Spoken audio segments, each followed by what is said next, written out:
हमें बोल रहे थे कि जाओ और जाके अपने घरों की दीवारों पे लिख दो, तुम इस देश के शासक कौन हो, तुमको इस देश पे राज करना है। हम लोग बाबा साहब की कृपा से पक्का मकान बनवाने लगे। आज उस संविधान की बदौलत आज बड़े बड़े अधिकार मिल गए, सब कुछ मिल गया, लेकिन बाबा साहब की कही हुई बात को हमने नहीं माना।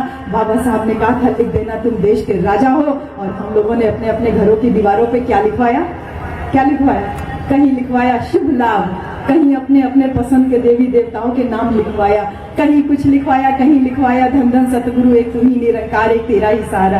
अरे जिन बाबा साहब ने सहारा दिया उनका तो कहीं नाम नहीं लिया, और जो आप लोगों के भरोसे है आप लोग इसमें सहारा ढूंढ रहे हो, यही तो हमने दिया बाबा साहब को। आज ये गौरव करने की जो बात है ना, अगर हम लोगों ने बाबा साहब की कही हुई उस बात को लिखा होता, उसको माना होता, अपने अपने घरों की दीवारों पे लिखा होता कि हम इस देश के राजा हैं, हम इस देश की शासकों में हैं, तो आज ये देश का प्रधानमंत्री हमारे और आपके बहुजन समाज का होता, किसी इधर उधर का नहीं है। हमारे ये बहुत बड़ी बात है, बाबा साहब की बात हमने नहीं मानी, आज उसका खामियाजा हमको यहाँ पर भुगतना पड़ रहा है। कहने को तो मैं बहुत सारी बातें जो है कह सकती हूँ, लेकिन सबसे बड़ी बात यह है कि मैं बीएचयू में अगर प्रोफेसर हो गई हूँ तो आप ये मत सोचिए कि मैडम बहुत पढ़ी लिखी हैं तो इस वजह से प्रोफेसर हो गई हैं। अगर बाबा साहब नहीं होते, बाबा साहब का दिया हुआ संविधान नहीं होता, अधिकार नहीं होता, तो मैं बीएचयू में प्रोफेसर तो क्या झाड़ू पोछा की नौकरी के लायक भी नहीं।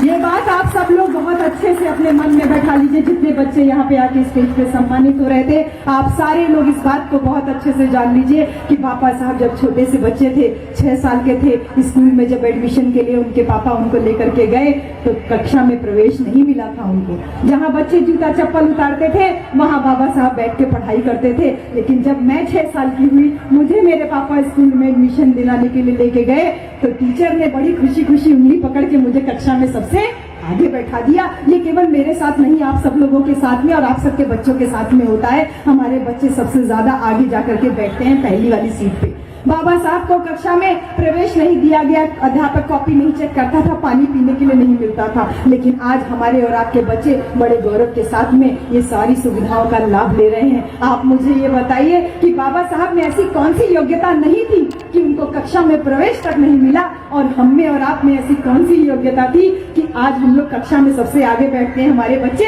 सबसे आगे सबको धकियाते हुए कहते हैं पहले मैं पानी पी लूं, पहले मेरी कॉपी चेक होगी तब तेरी कॉपी चेक होगी। ऐसी कौन सी योग्यता थी हमें? शायद आपको नहीं पता। बाबा साहब जब 10 साल के 10वीं पास किया, बाबा साहब संस्कृत पढ़ना चाहते थे, क्योंकि उन्हें इस बात का आभास हो गया था कि हमारी गुलामी का कारण इस भाषा में लिखा हुआ है, जो ये मनुवादी संस्कृति इस संस्कृत भाषा में लिखी हुई है, इसी में हमारी समस्या की जड़ है। बाबा साहब संस्कृत पढ़ना चाहते थे, लेकिन टीचर ने मना कर दिया, बोले तू अछूत है, तू संस्कृत कैसे पढ़ सकता है, वेदों का ज्ञान तो तेरे लिए जरूरी नहीं है। लेकिन जब हम संस्कृत, हमने 10वीं पास किया, आपने 10वीं पास की होगी, तो हम लोग जो जो विषय पढ़ना चाहते थे, टीचर ने हमको हमारे मनपसंद विषय पढ़ने के लिए दिया। आप मुझे ये बताइए बाबा साहब में ऐसी कौन सी योग्यता नहीं थी कि उनको संस्कृत नहीं पढ़ने दिया गया, और हमने और आप में ऐसी कौन सी योग्यता थी कि हम अपनी पसंद का विषय पढ़ सकते थे। बाबा साहब जब नौकरी करने गए बड़ौदा के महाराज के यहाँ, तो जो बिछे हुए टाट थे वो समेट लिए गए कि एक अछूत का पैर पड़ेगा तो वो गंदा हो जाएगा।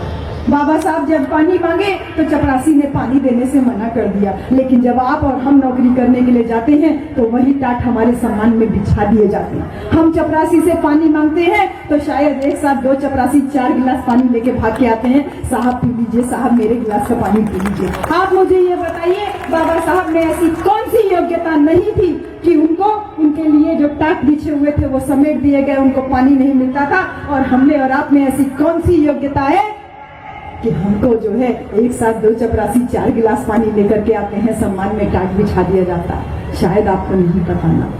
मैं बताती हूँ कि क्या अंतर है आप लोगों में, हम में और हमारे बाबा साहब में। सिर्फ इतना अंतर है कि बाबा साहब उस समय उन परिस्थितियों से अकेले जूझ रहे थे, और आज आपके और हमारे ऊपर बाबा साहब का बनाया हुआ संविधान है जो हर पल हमारी सुरक्षा और संरक्षा कर रहा है। ये अंतर है हम में।